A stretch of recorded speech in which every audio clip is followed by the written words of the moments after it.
Hi, thank you for joining the Park Ranger workshop. My name is Danielle Knapsmith. I'm a park ranger with the City of Austin, and I help to run the Park Ranger program.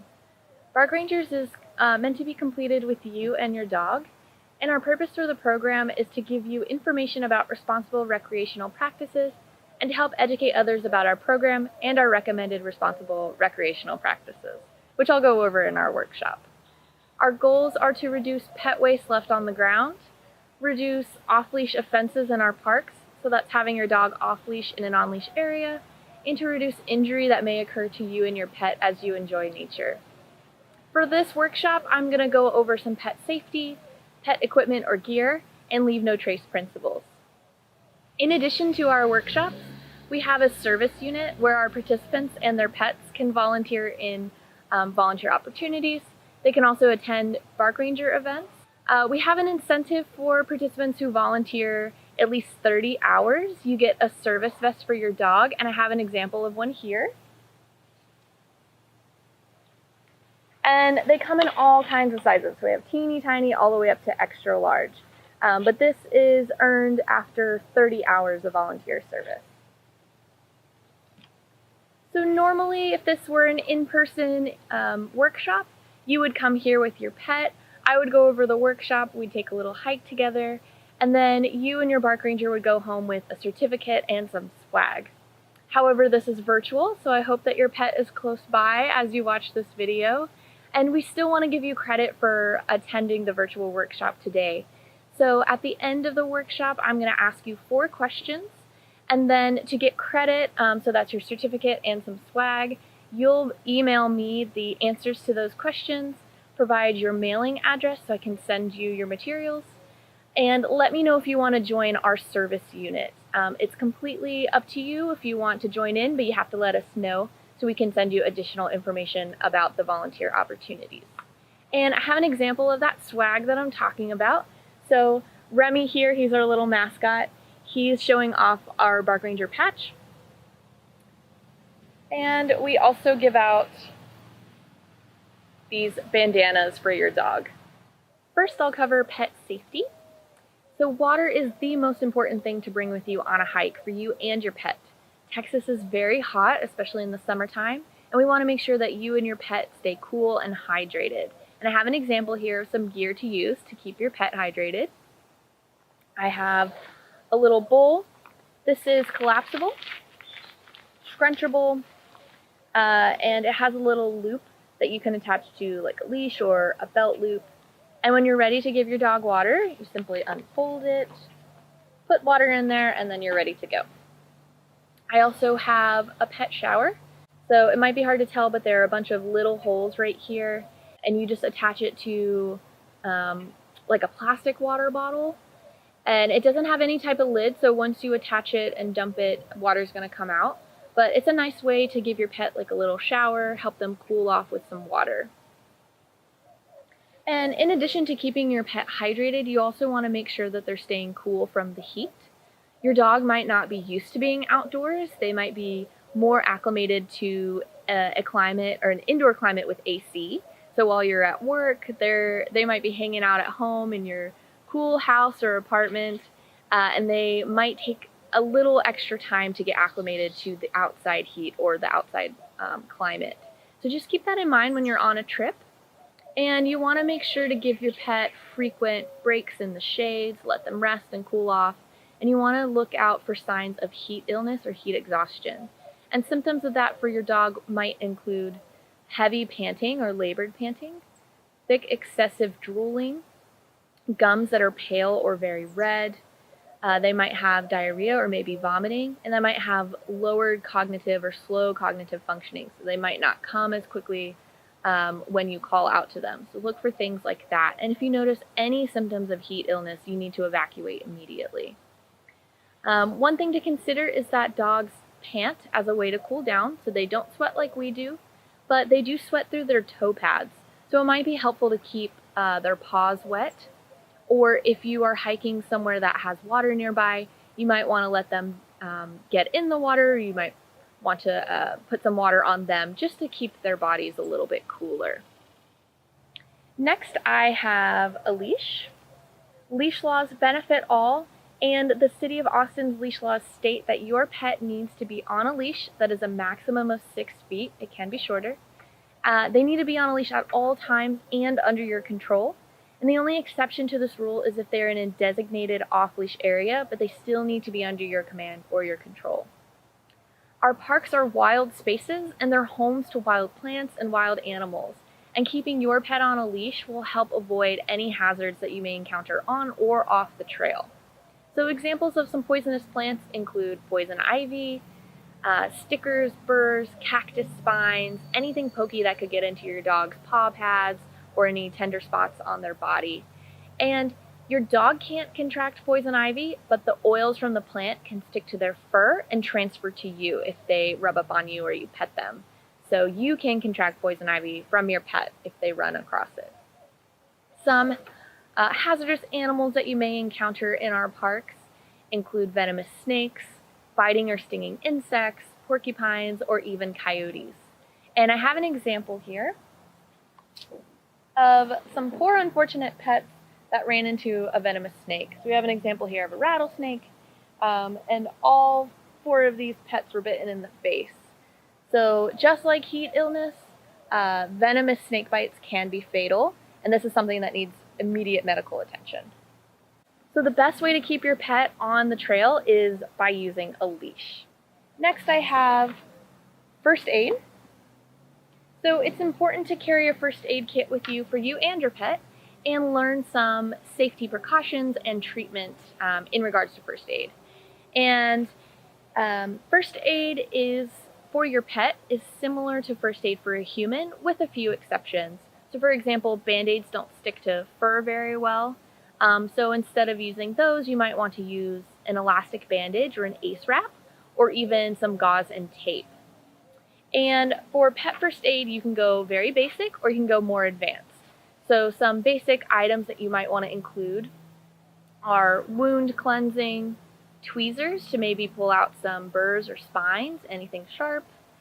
You want some of those bandages, so not Band-Aids, but bandages that are going to work for your pet.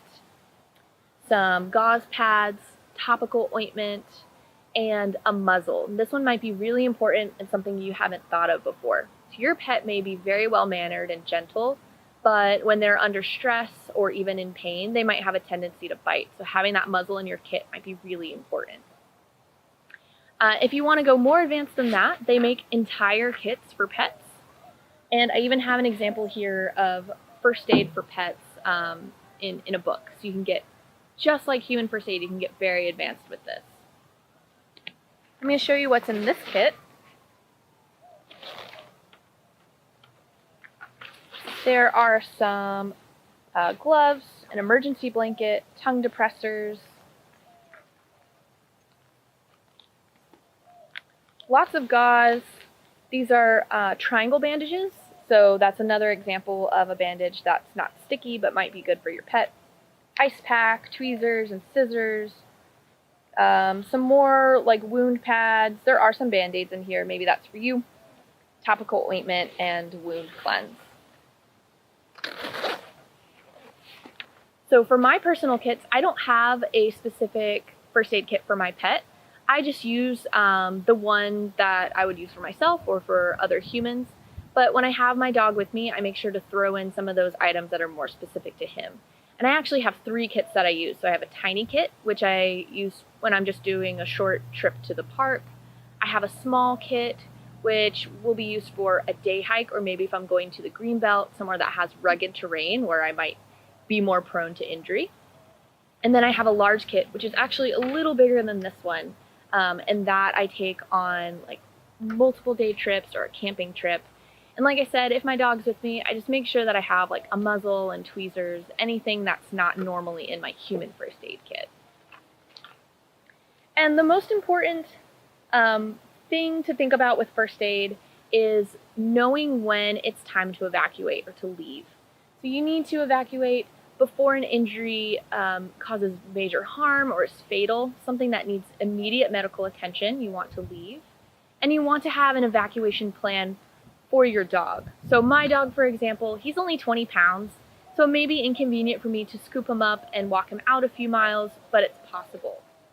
If you have a larger dog or you're not physically capable of picking up your dog and walking them out, you might want to get an emergency pet harness. So that could be like a backpack or some type of strapping system to harness them to you. That way both of you can get out safely. And I don't have an example of that here, but you can look them up online.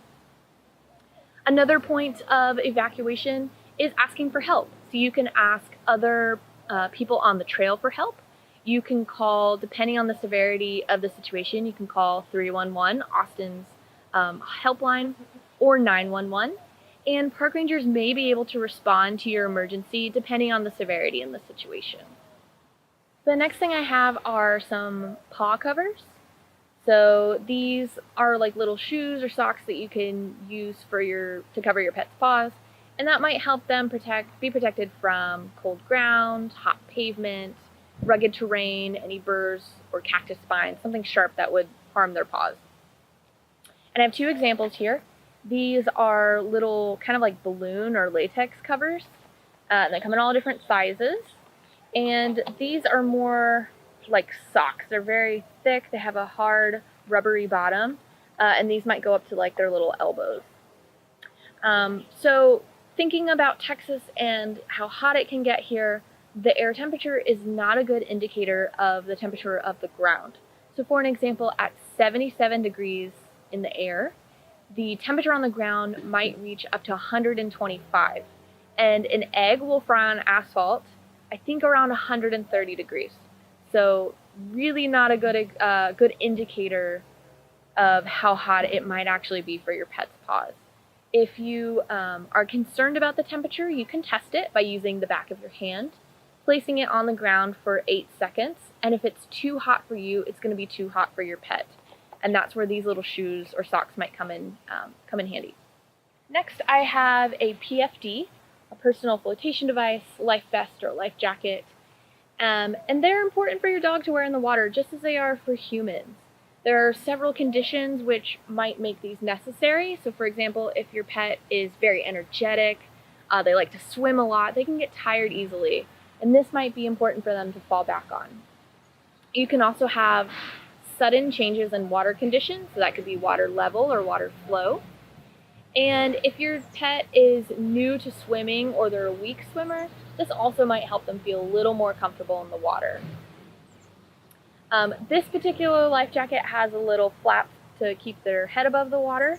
Not all life vests come with this, so if this is something that you think would be important or necessary for your pet, just make sure you look out for that when you're looking at different brands. And just like for a human, a proper fit is really important to ensure the success of a PFD. So you want to make sure that the fit is snug, not uncomfortable, but definitely snug.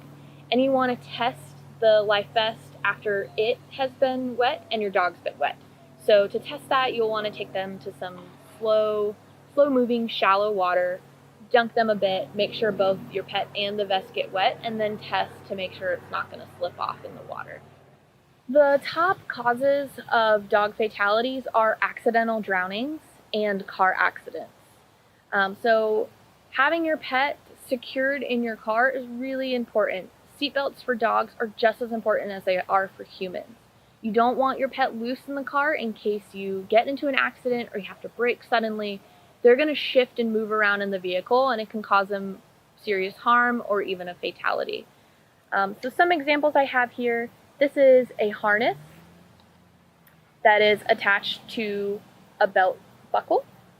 And this set came together, the harness and the strap. But if you already have a harness at home, you might be more interested in just buying this harness to seatbelt attachment. You can also get a crate that has some type of seatbelt attachment already included, or you can use a regular crate and use a series of straps or tethers that ultimately connect to a belt buckle. And this is the important part. This works just like a human seatbelt, and in case of an accident or having to brake suddenly, this isn't going to come out. It's going to stay secure and hopefully keep your pet safe. If you are using a type of seatbelt like this, you want to make sure that you do attach it to a harness versus the collar. So the harness is going to help it's around some of their stronger parts on their body, so like their chest and their shoulders, and that is going to be more comfortable for them versus a collar that's a very sensitive area. And if they're moving suddenly in the car and the seatbelt's just attached to their collar, that could also cause harm or even a fatality. Next, I have a backpack. This might be a fun item to include on your hikes, especially if you have an energetic dog or a working dog that needs a job. They can carry all of their gear, or even yours, on your trip. So things like treats, water, poop bags, leash, any other items that are important for your hike. But if you do use a backpack, just make sure that you don't overload them because they will get tired even more hot in the heat. So the next thing I have are poop bags and a poop holder. Don't forget to scoop the poop. In Austin alone, we have 250,000 dogs. They create 150,000 pounds of waste every day, which amounts to 55 million pounds of waste every year. And if all of that was left on the ground, that'd be very gross. Pet waste that's left behind can lower the quality of our land and our soils, and it can wash into our waterways and lower the quality of our water. So for an example, pet waste that has entered our water provides nutrients to that water and promotes algae growth, and can even promote a toxic algae habitat. You might be familiar with the toxic algae outbreak we had last year in Lady Bird Lake, and some of that is caused by the nutrients from our pets' waste. It can also be caused by human impacts and human pollution, but pet waste definitely plays a factor into our algae growth that we have every year. Pet waste can also reduce the amount of oxygen in our waterways, which will negatively impact the fish or aquatic wildlife that live in the water. And it can also lower the quality of our waterways that we like to recreate in, or even fish in. So you don't want to swim in water that's gross and polluted, and you don't want to fish in water that's gross and polluted. Pet waste is also a host to lots of microbes, bacteria, and parasites, and they can negatively affect our health and our pets' health. And some of these microbes can live in our soil or our water from months to even years, and they can continuously contaminate our land and our water. And some of these microbes include E. coli, Salmonella, roundworm, Giardia. That's just to name a few. There are lots of them. And like I said, we can contract those, and so can our pets. So what can you do about reducing pet waste or pollution? You can pick up after your pet. So when your pet uses the bathroom, you simply grab a bag, scoop it up, tie it off, and then throw it away in a trash can. That's just as important as step one. I have some examples here of poop bags that have been left behind. So these owners did a really good job at picking up after their pet, at least scooping the poop, but they didn't throw these away in a trash can. They missed step 3. And these are some pictures that have come from our own parks, and you might have experienced this as well while you're on the trail. Waste that is left behind will possibly enter our waterways. So this one's on a rock, guess where, by the water, so guess where that's going later. And it can even cause double pollution, because not only are you leaving your pet waste behind, you've also left a plastic bag behind. And it's important to remember that there is no poop fairy. A dog owner is solely responsible for picking up after their pet and disposing of that waste properly. It's not the responsibility of park maintenance to come behind you and pick up after your pet. It's not the responsibility of park rangers to come behind you and pick up after your pet. It's your responsibility. And all of that waste that's left behind, the only reason why it might disappear is because it has maybe washed into our waterways, or it's flooded away, or a really nice park patron has come behind that person to pick up after them. But that's not normal. It's solely up to you, like I said, for you to pick up after your pet, and we really appreciate when you do. It helps to keep our parks much cleaner and our water and our land a lot cleaner. That's all the examples I have for some pet gear. Next, I'm going to talk about our Leave No Trace principles. So the Leave No Trace organization is a nonprofit organization that provides innovative education, skills, and research to help people care for the outdoors better. They like to focus on educating people and helping them change their behaviors for the better versus something like habitat restoration. And if you want to learn more information about that, you can go to their website at lnt.org. The Leave No Trace organization has created 7 principles to help you minimize your impact while you're outside recreating. And we ask our park patrons to use them every time they visit our parks. And these principles will help to ensure that our parks stay safe and clean and are preserved for generations to come. For the Bark Ranger program, we focus on 5 specific principles. And I have a chart here. If you're a more visual learner, I'll go through this. So the first step is plan ahead and prepare. And planning ahead and preparing for your trip is going to ensure that your hike or your trip is the most successful it can be and that you're going to be really happy. So if you are ill prepared or you don't have all the things that you need, you might not have a good time. So some things to consider are planning out your trip ahead of time, so knowing where you're going to go, maybe telling someone that's not coming with you where you're going to be and when you plan to return in case of an emergency. You want to look at the weather condition, maybe the water level condition. If you're going to like the Greenbelt, there might not be any water there. And then you also want to think of like whether or any hazard precautions that you might encounter while you're outside. And you also want to make sure you have all of your gear for you and your pets. So your water, your leash, your poop bags, any other thing that's going to be necessary to help you have a good time and stay safe. Next is travel on durable surfaces. So for you and your dog, this means stay on the trail and make sure your dog's on a leash so that they're on the trail. Remember, there are some hazards that you might encounter on or off the trail. It's mostly going to be off the trail. That's where a lot of our wild plants and animals live, is out of sight of you. And so making sure that you stay on the trail is important to help keep you and your pets safe. We also want to avoid creating social trails, which can degrade our vegetation. It can destroy the plants. If we're continuously taking a social trail over and over, it will eventually widen, degrade our vegetation, and also cause habitat fragmentation. So that's a breaking up of our habitat, making it smaller. So just stay on the trail with your dog to avoid some of those concerns.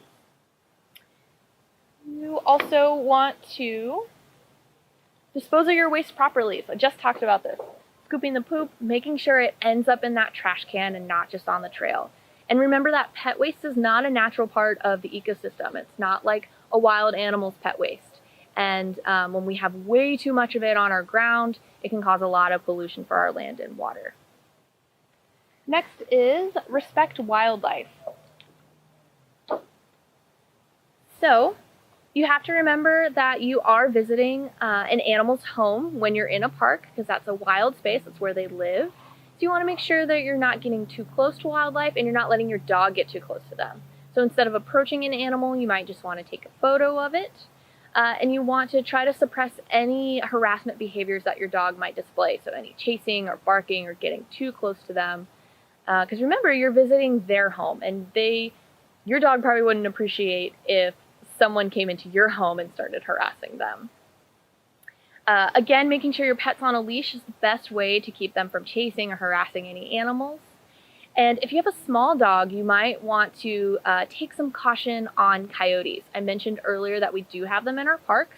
They're very well adapted to urban life, and they are in our park system. It's not very common for you to encounter a coyote on your hike or your walk, but you might. So if you do see a coyote and it's getting too close for your comfort, you want to pick up your dog, make sure you're holding on to them and they're not on the ground. And if the coyote continues to approach you, you want to use a tactic that's called hazing.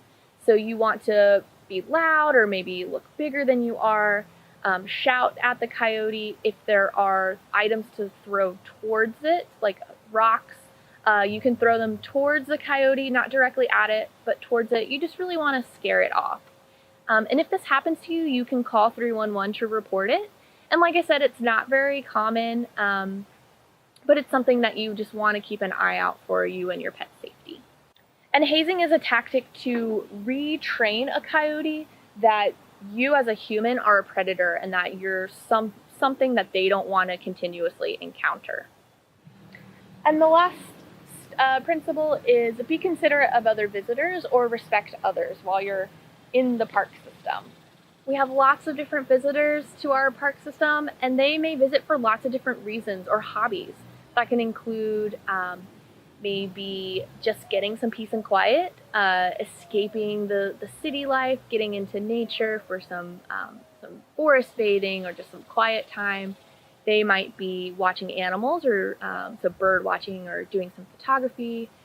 They might also just be interested in fitness or recreation or some type of other sport or hobby. And so we want to make sure that our park system is inclusive for everyone and that everyone feels comfortable and safe in our park system. And visitors expect to see dogs on leash when they're in a park that has an on-leash rule. There might be different reasons for this. Some people might have a fear of pets or just generally don't want dogs to approach them. They may have small children, and this is something that park rangers hear concerns of a lot, is parents who are concerned for their small children that dogs may approach them or harm them. And people just generally might not want to be approached by an off-leash dog. So to accommodate for this, the city has 13 off-leash areas that are designated for your dog to roam and play off-leash. So if that's something that you're interested in, please try to use those areas. And all other city parks, make sure that when you're visiting, your dog is on a leash, just to make everyone feel comfortable and safe. Okay, so that's all I have for the workshop. I'm going to ask you 4 questions. One is, why is it important for you and your dog to stay on the trail? 2, name 3 types of gear to keep your pet safe. 3, how many pounds of waste are created in Austin daily, not yearly, just daily. And 4, name 1 way that you and your park ranger can positively impact the Austin community. Make sure you email me your answers along with your mailing address and let us know if you want to join our service unit. Thanks for watching this workshop. We hope to see you in person soon.